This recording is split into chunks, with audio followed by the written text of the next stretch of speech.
because most of those toxins are not water soluble. So they are actually still in the vapor phase, and you actually inhale all of that.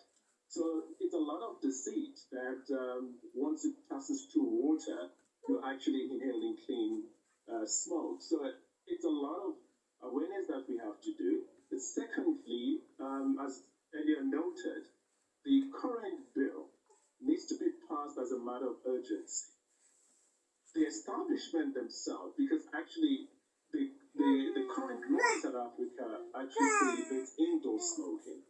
But you go to many of these clubs, you find a lot of public smoking, even they're not smoking cigarettes.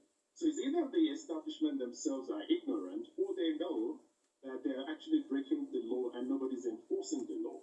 So my immediate recommendation is not to go after the smokers, but actually the establishments to ensure that they enforce or they obey the current law of not smoking indoor, because it's purely smoking indoor and they're breaking the law. And I think that would take away the excitement from the fashion of using Bubbly as a start. Because even those who are not using Bubbly that goes to this club, they're actually at danger because they're actually inhaling a large volume of secondhand smoke. And people are doing this at homes. Even parents, I don't think, are alive to the dangers inherent in this, because, as you said, Prof, I think even as parents, we think, maybe because we see water as part of the offering, that there may be some sort of cleansing happening of the harmful toxins, which is not the case. So how do we bring that message home to parents as well? And I'm just worried that are we sitting here with another huge, pandemic that's about to hit us, with our young people who will be collapsing en masse because of the sheer volumes of consumption of this thing? Yes, we've actually seen between 2018, we've done this national survey, and this Bubbly use is prevalent among those between the age 16 and 24. And it has increased from 6% in 2018 to 16% in 2021. That is about 1 out of every 5 16 to 24-year-old actually uses Bubbly, and that is a massive increase. So, and that translates to over 1 million youth between the age of 16 and 24 that use Bubbly. So when we do surveys, we do not ask specifically about Bubbly. You might think the increase in smoking is related to cigarettes, but it's actually Bubbly that is adding to that increase that we've observed in recent times.